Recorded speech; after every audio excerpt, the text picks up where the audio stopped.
Hello everyone, and welcome to another amazing part of What If Deku Ran an Orphanage? This amazing story was written by Kyodon. Please support them. Don't forget to like, sub, and leave a comment. Now let's dive in. Chapter 340, Status. Aoyama sat nervously in the interrogation room, grimly waiting for them to decide his fate. At first, he'd naively hoped that after all for one fell, he'd get away scot-free. But deep down, he knew that wouldn't be the case. After school one day, some men in black told him to go with them, with the UA staff encouraging him to go along. And now, he was here. He knew his parents were likely here as well. He could only hope they were okay. Eventually, the door opened, and Izuku and Nizu walked in. Aoyama looked down. He didn't want to see the look on Izuku's face, not after what he did. He'd put Midoriya's family in danger. His children, in danger. How furious must he be right now? Please, just spare my parents. I beg of you. Aoyama said, completely accepting his fate. We're not going to kill you, Mr. Aoyama, Nizu said. In fact, you might be surprised at how lightly you get off. Huh? Aoyama looked up in shock and finally got a look at Izuku and Nizu's expressions. Nizu had on his typical unnerving smile. While Izuku looked, well, it was hard to pin Izuku's expression. Annoyed? Disappointed? Tired? Undecided? A mix of all of them maybe? Aoyama couldn't tell. But he could tell that while he was definitely not happy, but not nearly as upset as he thought he'd be. What do you mean? Aoyama couldn't help but feel a bit hopeful. Firstly, while your crimes are significant, we've taken under consideration the fact that you personally had little choice in the matter, Izuku said. It's not really fair to say that you should have just risked you and your family meeting an extremely unfortunate fate. But the law is still the law. So normally you'd simply get a reduced sentence and that's that. Nizu said. However, the thing that's truly working in your favor in this situation is the tumultuous times we find ourselves in. I don't understand? Aoyama said. Right now society is in a malleable state, Izuku explained. All Might's retirement has left Hero Society in a state where any wrong move could cause serious panic. And my war with the MLA has shown a massive light on the topic of quirkism. Now can you see why revealing to the world that a formerly quirkless hero student made a deal with All for One and ended up as a spy in UA, and the only reason we found out was because of a little girl, could go poorly for everyone? Aoyama paled a bit, as he suddenly realized the full impact of what he did, and how it would affect current society. People would look at him, and view quirkless people as desperate and dangerous. Willing to do whatever it took to gain the power they lacked. It didn't matter that he was only one person. It only took on bad egg and enough publicity to make an entire group of people look bad. It would also reflect very poorly on UA and the heroes.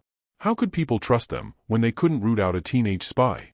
And yet a little girl, whose age wasn't even in the double digits yet, found him out? Again, the details and nuance of the situation didn't matter. The public would take things at face value and make their decisions based only on that. People love to judge, it's why his family refused to let him stay quirkless. Taking all of this into account, it's easy to see why they didn't want the public to know about his deeds whatsoever. But that just begged the question. If you don't want people finding out, why not simply withhold information? Aoyama asked. Surely you could find a way to prosecute and sentence me without the public finding out. Normally, that's what we do, Nizu said. However, even if we didn't tell the public, going through all that would still expand the number of people who knew the truth. And that increases the risk of a leak. We don't know who might be a spy working for the MLA. And if they get their hands on this information and reveal it to the public, they can make it look far worse than it actually is. And once again, we do have to take into account that your crimes were done with the belief that it was your family or us, Izuku said. And now that All for One is gone, I sincerely doubt you'll be returning to a life of crime. I would never.